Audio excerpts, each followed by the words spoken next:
भगतसिंग एक भारतीय क्रांतिकारक होते.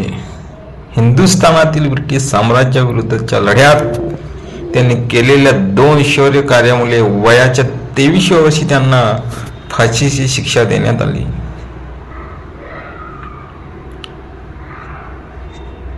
डिसेंबर 1928 मध्ये भगतसिंग आणि त्यांचे सहकारी शिवराम राजगुरू यांनी 21 वर्षीय ब्रिटिश पोलीस अधिकारी जॉन शॉर्ट्सला लाहोर येथे गोळ्या घालून ठार मारले. जेम्स स्कॉट यांना ठार मारण्याचा हेतू असताना चुकून शॉर्ट्स बळी पडला. पोलीस अधीक्षक जेम्स स्कॉट यांनी हिंदुस्थानातील लोकप्रिय राष्ट्रवादी नेते लाला लजपत राय यांच्यावर लाठीचार्जचा आदेश देऊन त्यांना जबर जखमी केले. त्यामुळे लाला लजपत राय 2 आठवड्यानंतर मरण पावले. त्यांच्या मृत्यूचा बदला म्हणून भगतसिंगांनी स्कॉटला मारण्याचा बेत केला होता. त्याच्या या गटात चंद्रशेखर आझाद व शिवराम हरी राजगुरू सहभागी होते. त्यानंतर भगतसिंग व राजगुरू यांचा शोध घेत असल्याचे पाहून चंद्रशेखर आझाद यांनी चानन सिंग नावाच्या भारतीय पोलीस अधिकाऱ्याला मारले. भगतसिंहाचा जन्म 1907 साली तत्कालीन पंजाब प्रांतातील लालपूर जिल्ह्यातील बंगा गावात झाला.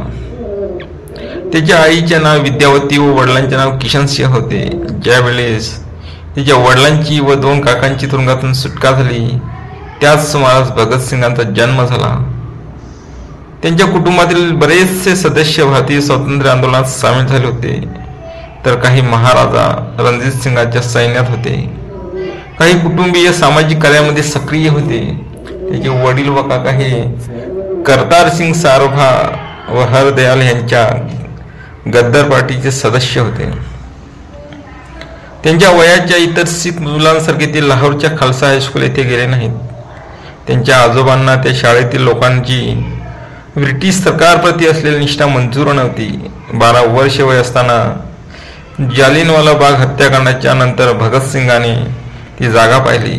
14 वर्ष वय असताना गुरुद्वारात नानकाना साहेब येथे अनेक लोकांना ठार मारण्याविरुद्धच्या आंदोलनात ते सामील झाले.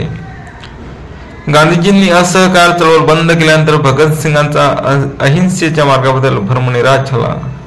त्यानंतर भगतसिंग युवा क्रांतिकारी चळवळीमध्ये सामील झाले व ब्रिटिश सरकारचा हिंसक मार्गाने पाडाव करण्याच्या विचारांचे समर्थक झाले. इटलीच्या जोसेफ मॅगझिनच्या यंग इटाली नावाच्या गटापासून प्रेरित होऊन भगतसिंगाने मार्च 1926 मध्ये नवजवान भारत सभा स्थापन केली. ते हिंदुस्थान सोशलिस्ट रिपब्लिक संघाचे सदस्य झाले. या संघटनेत चंद्रशेखर आझाद, रामप्रसाद बिस्मिल, शहीद अशफाकउल्ला खान यासारखे दिग्गज होते. नंतर एका वर्षाने विवाह टाळण्यासाठी भगतसिंग घर सोडून कानपूरला निघून गेला. एका पत्रात त्याने लिहिले आहे की माझे जीवन मी हे सर्वोत्कृष्ट कामासाठी समर्पित केले आहे. देशाचे स्वातंत्र्य हे माझे ध्येय आहे. त्यामुळे कोणताच आराम किंवा कोणतेच भौतिक सुख माझे आमिष असू शकत नाही.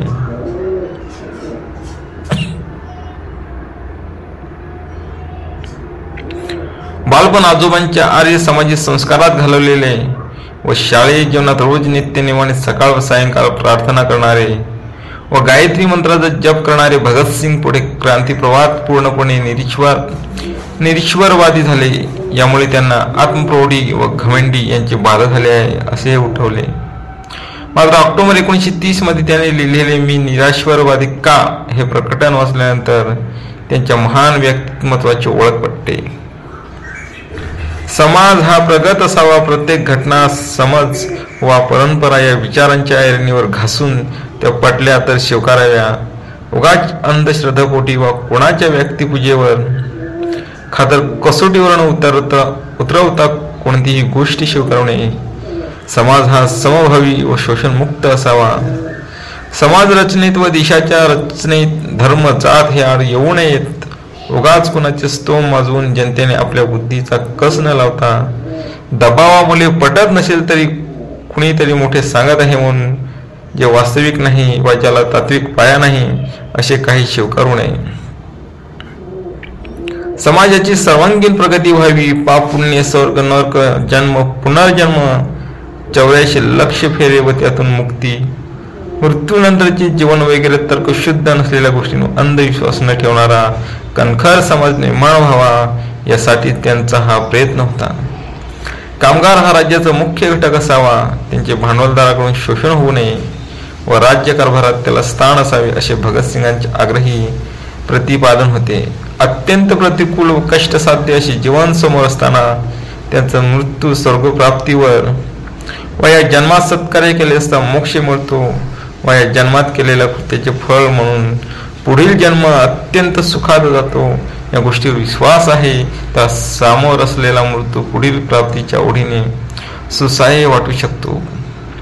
मात्र ज्याचा या गोष्टीवर जराही विश्वास नाही, परंतु जो मातृभूमीला दास्यातून मुक्त करणे व समाजाला शोषण मुक्त करून मानाचे जीवन प्राप्त करून देणे हेच आपल्या आयुष्याचे प्रथम व अखेरचे ध्येय समजतो, त्याचे जीवन हे अधिक खडतर परंतु अर्थपूर्ण असते, असा त्यांचा सिद्धांत होता.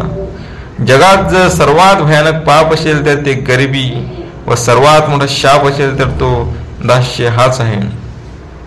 आणि या दास्याला ईश्वरी कोप मानून त्या दास्यातून मुक्त होण्यासाठी बलिदानाला सज्ज होण्याऐवजी ईश्वराची करुणा भागणे हे मूर्खपणा व पळपुटपणाचे लक्षण आहे.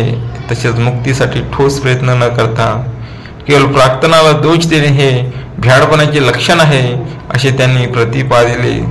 सुमारे 10 पाने भरलेले इतके मोठे ते प्रकट वचन अत्यंत प्रभावी व भारून टाकणारे आहे.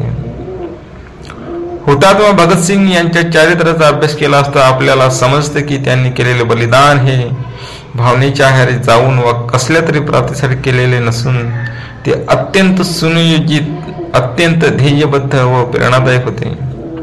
आपण राहणार नाही, पण आपण लावलेल्या क्रांतिवृक्षाच्या सर्व फांद्या भले शत्रूंनी छाटून टाकल्या तरी पाळीमुळे घट्ट रुजून राहतील व हीच मुळे एक दिवस बंदिवासाच्या भिंती उमळून टाकतील, हा त्यांचा दृढ विश्वास होता.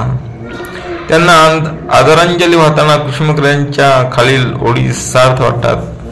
भगतसिंग यांचे विचार खूप मोलाचे होते. ते म्हणत, जिंदगी तो अपने दम पार जी जाती है, दूसरों के कंधों पर तो सिर पर जनाजे उठाए जाते हैं. जिंदगी तो अपने दम पार जी जाती है, दूसरों के कंधों पर तो सिर पर जनाजे उठाए जाते हैं. जरी न गातील भाट डफावर तुझे यशोगान, जरी न गातील भाट डफावर तुझे यशोगान, सफल चाहिले तुझे हेरे तुझेच बलिदान.